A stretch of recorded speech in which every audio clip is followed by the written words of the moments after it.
खबरों की शुरुआत करते हैं। विधानसभा में पाली शहर के विद्यालयों में स्ववित्त पोषित योजना में पढ़ रहे स्टूडेंट से जुड़े सवाल को लेकर नेता प्रतिपक्ष और शिक्षा मंत्री के बीच नोकझोंक हुई। स्पीकर ने डोटासरा को टोकते हुए केवल सवाल का ही जवाब देने को कहा।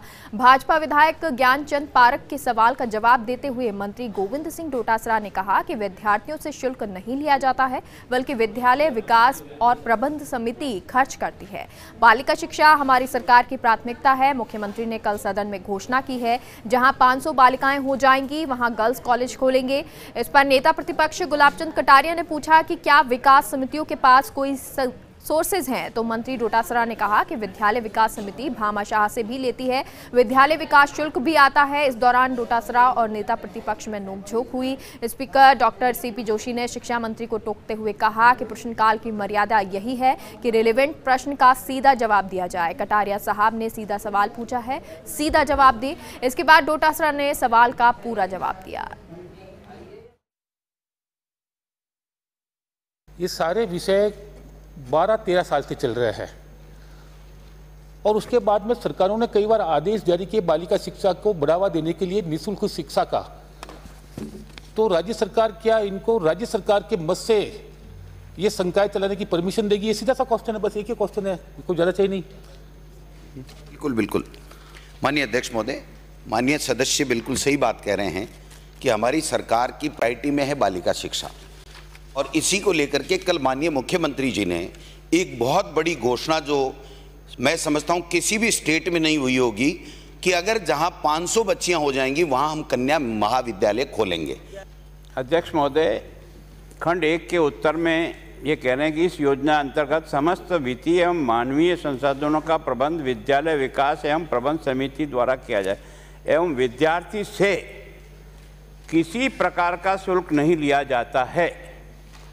तो क्या ये विकास समिति अपने स्वयं के कोई सोर्सेज हैं जिनके कारण से इनका पेमेंट करते हैं? क्या नीचे वाले में आप कह रहे हो स्वपोषित योजना अंतर्गत विषय संकाय इसी शर्त के साथ खोला गया था कि विद्यालय विकास एवं प्रबंध समिति इसका खर्चा स्वयं वहन करेगा? तो आप यही बता दो, इसका वहन करने के बच्चे कुछ देते हैं या सारा विकास समिति खर्च करती है? विद्यालय विकास समिति भामाशाहों से भी लेती है। विद्यालय विकास समिति विकास शुल्क के रूप में भी कुछ पैसा छात्रों से भी लेती है, और ये यही नहीं सब जगह ही लिया जाता रहा है। लेकिन आपकी सरकार में न शिक्षा प्रायोरिटी थी, न बालिका शिक्षा प्रायोरिटी थी, इसलिए 5 साल तक सुनना पड़ेगा सुनना पड़ेगा माननीय सुनना पड़ेगा। सवाल पूछा, सुनना पड़ेगा। मैं कह रहा हूं ना, जवाब तो सुनना पड़ेगा ना। आप बोल लेना, एक को बोलने दे, बात तो सुनना पड़ेगा ना। आपका अधिकार है इनको। माननीय मंत्री, माननीय सदस्य बैठे नहीं, please you can't compel the minister, let him speak. आप मंत्री साहब प्लीज, मंत्री जी बी रेलेवेंट। मैं निवेदन है, मैं भरा पड़ा हूं, तो मेरे को एजुकेशन पे भी नहीं बोलने दिया गया। बाद में कर लेंगे, आपका आपरा बाद में निकाल लेंगे। इनके शिक्षा के क्षेत्र में पूरे प्रदेश को पीछे धकेलने के कारण मैं रोजाना लेके आता हूं, मेरे को मौका ही नहीं मिल रहा। माननीय मंत्री, चलो माननीय मंत्री प्लीज, मैं क्वेश्चन आवर में संसदीय भाषा में प्लीज साहब का एक मिनट, एक्सक्यूज मी। प्रश्नकाल की महत्ता यही है कि रेलेवेंट क्वेश्चन का जवाब दें। विधानसभा में राजस्व मंत्री हरीश चौधरी 2 सवालों पर घिरते नजर आए। भाजपा विधायक प्रताप सिंह छीपा बड़ौद के टांची में चारागृह भूमि पर अतिक्रमण से जुड़ा सवाल पूछा, जिस पर मंत्री ने कहा 59 लोगों ने अतिक्रमण कर रखा है, जिन पर कार्रवाई प्रक्रियाधीन है। इसी सवाल पर नेता प्रतिपक्ष ने पूछा कितने समय से अतिक्रमण है, इस पर मंत्री ने कहा कि इसकी कोई जानकारी नहीं है। इसी तरह विधायक सुरेश मोदी ने पूछा कि नीमका थाना में नियमन कमेटी का गठन कब हुआ, मंत्री इसका भी स्पष्ट जवाब नहीं दे पाए। इसके बाद विधायक अनीता भदेल ने राजस्थान कर्मचारी चयन बोर्ड द्वारा रद्द परीक्षाओं के बारे में पूछा, तो मंत्री बीडी कल्ला ने कहा कि पटवारी परीक्षा प्रशासनिक कारणों और कनिष्ठ अभियंता परीक्षा पेपर लीक के चलते रद्द कर दी गई। इस पर नेता प्रतिपक्ष ने पूछा कि अचानक परीक्षाओं को रद्द करने का फैसला कैसे लिया गया। इस पर मंत्री कल्ला ने कहा कि पेपर लीक ना हो, इसके लिए प्रशासनिक व्यवस्था दुरुस्त करने के लिए यह फैसला लिया गया। इस बीच कई बार स्पीकर को मंत्रियों से कहना पड़ा कि वो सटीक जवाब दें।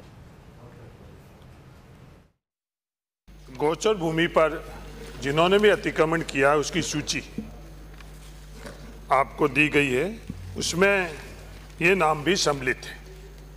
आपका सवाल ये था कि गोचर भूमि दोनों गांवों में है या नहीं है, ये मूल प्रदर्शन था, उसके अंदर इसका उल्लेख नहीं, इसलिए इसका जवाब मैं अभी दे नहीं पाऊंगा।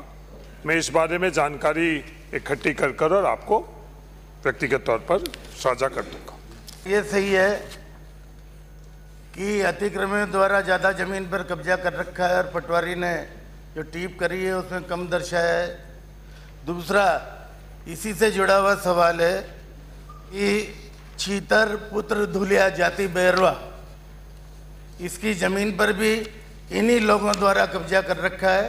यदि हाँ, तो उस कब्जे को कब तक मुक्त कराकर इस बैरवा जाति के, दलित जाति के व्यक्ति को संभला दिया जाएगा? माननीय मंत्री जी, उन्होंने पूछा है कि उस जमीन पर जो एससी की है उस पर दूसरा आदमी काबिज है, उसको कब तक खाली करा देंगे? ये मैं समझता हूँ प्रश्न यही है।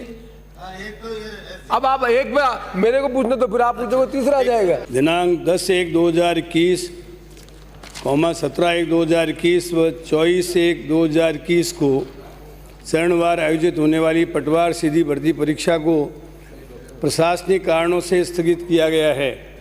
इस संबंध में राजस्थान कर्मचारी चयन बोर्ड के स्तर पर हुई कार्रवाई एवं जारी की गई सूचना की प्रति संलग्न है। परिशिष्ट क 2, राजस्थान कर्मचारी चयन बोर्ड द्वारा कनिष्ठ अभियंता संयुक्त सीधी भर्ती परीक्षा 2020 में से केवल दिनांक 6/12/2020 प्रातः 10 बजे से अपराह्न 12 बजे तक आयोजित कनिष्ठ अभियंता सिविल डिग्रीधारी संयुक्त सीधी भर्ती परीक्षा 2020 को प्रश्न पत्र लीक होने के कारण बोर्ड कार्यालय आदेश दिनांक 29/12/2020 द्वारा रद्द कर दिया गया है। मेरा सीधा प्रश्न है माननीय अध्यक्ष महोदय, माननीय मंत्री महोदय से, सिविल परीक्षा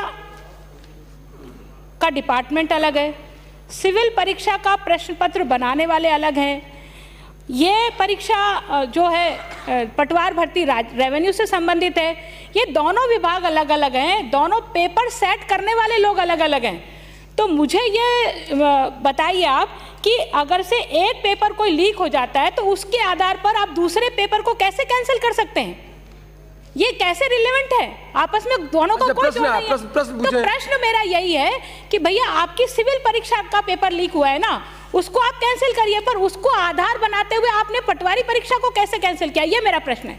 जो खंड 1 में उत्तर दिया उसमें इनकी तारीखें तय थी 10/1/21 को, 17/1/21 को और 24/1/21 को, तीनों तारीखें तय थी। और 29 तारीख के दिन सिविल इंजीनियर का पेपर आउट हुआ।